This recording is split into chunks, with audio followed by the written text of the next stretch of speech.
Pro staffer Jeff Thorell lives on and hunts 9 acres in Kansas. And even though it's a pretty small property, he's enjoyed several successful hunts on his home farm and provided his family lots of venison.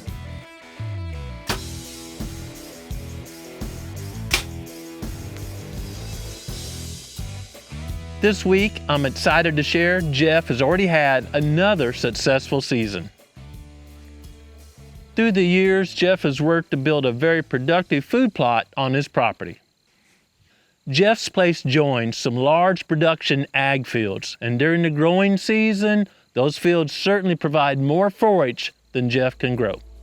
A great strategy for Jeff is to allow the production ag fields to provide high-quality forage during the growing season, and work hard to maintain a quality food plot that provides high-quality forage after those production crops have been harvested.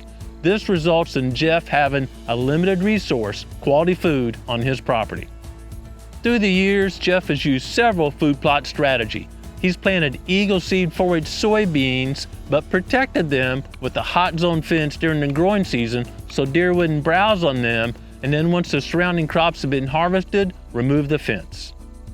The energy-rich pods during the hunting season is a huge attraction for deer in Jeff's area. Jeff's also planted Eagle Seed's broadside blend during the late summer. Allow it to grow, and the multiple species in that blend ensure that there's plenty of food and something very palatable to deer throughout the hunting season.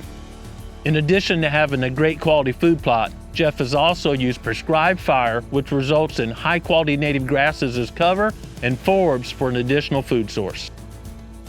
When all of the production crops have been harvested near Jeff's property, his source of high-quality food and cover become a great limited resource, attracting deer throughout the area.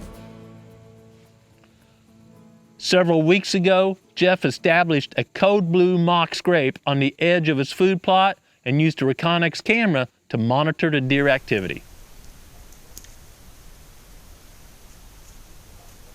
During the early morning of October 25th, a good buck came in and worked the scrape. Jeff didn't know this buck from past years and was excited to see a bonus buck using his property.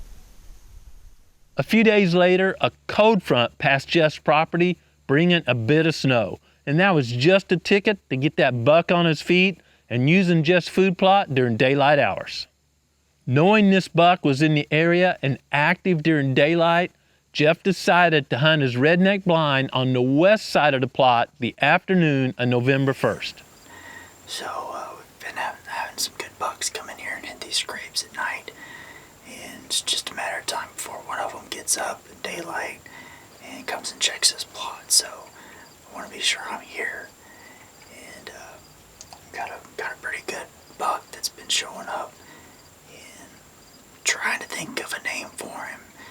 Maybe by the end of this afternoon I'll have him named, but I'm hoping to get a shot at him. He's 4.5 years old, and I'd really like to get him, so stick with me and we'll see if he comes out.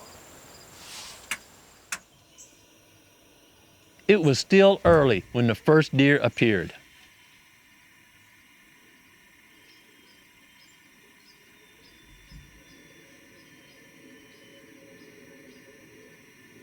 As this doe fed in the plot, a larger doe approached.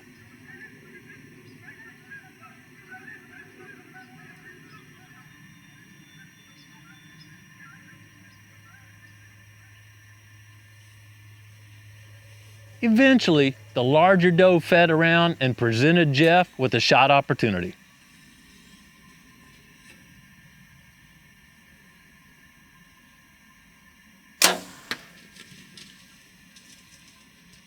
The doe barely made it out of plot before she went down. Jeff was happy to tag a big doe and provide fresh venison for his family. But what he didn't know, later that same night, according to his trail camera, the buck he was after, and he had named Tupac, cut through that food plot chasing a doe. The next morning, November 2nd, Tupac went through the plot about 8 a.m. in the morning, and the next morning about 3:30 a.m. Growing Deer is brought to you by Bass Pro Shops and Cabela's. Also by Reconics, Eagle Seed, Winchester, Avian X Decoys, Lacrosse Footwear, Fleet Outdoor Apparel, Morel Targets, Bog, Hooks Custom Calls, Summit Tree Stands, RTP Outdoors, Yamaha, Fourth Arrow, Onyx Hunt, Scorpion Venom Archery, Case IH Tractors, Burris Optics, Bloodsport Arrows, Code Blue, Decode, G5 Broadheads, Prime Bows, and Redneck Hunting Blinds. Jeff knew it was only a matter of time before Tupac walked through his food plot during daylight, so he decided to ask off work and go hunting the morning of November 4th. I set up on my 9 acres in my redneck blind here this morning. I've been having a buck that I finally came up with a name for. I'm going to name him Tupac. He's been coming out into this green field here the past 2 mornings, following some does. So I'm very optimistic this morning. My vacation time was not scheduled till tomorrow, so I kind of talked to my boss, got out a couple hours for this morning, and so I'm hoping I can get it done. We've got a south wind this morning. I believe that he's bedding to the south of me, and he's going to come into this field this morning with these does. So, very optimistic. Should be a great morning. Can't wait to see what happens. It was just becoming light when a young buck entered the plot and started feeding.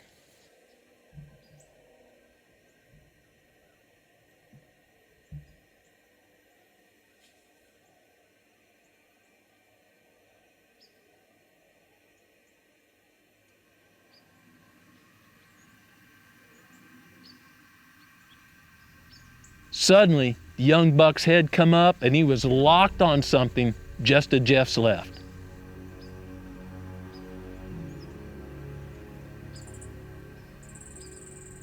The buck turned and started walking toward the blind, taking a few bites as it went, but it was still really interested in something just out of sight.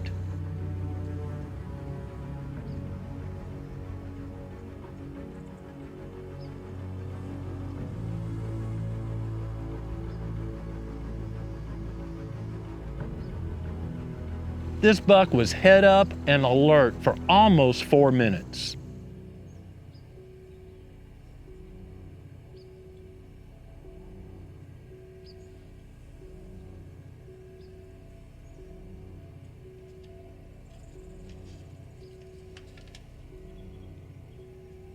Then Jeff realized what had this buck's attention.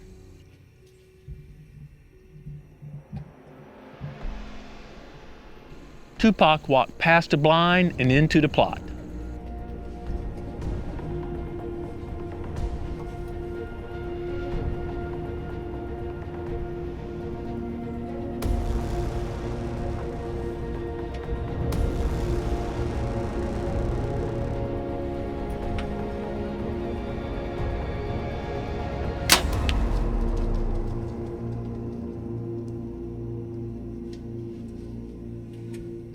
The buck runs to the edge of the plot and stands in the cover. The shot was a little back, but Tupac's pretty wobbly.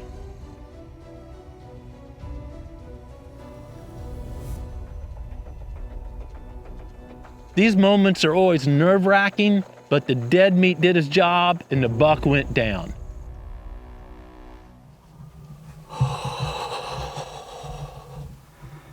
Oh my goodness. Tupac is down. Tupac is down. I gotta be quiet, there's still a deer in the field.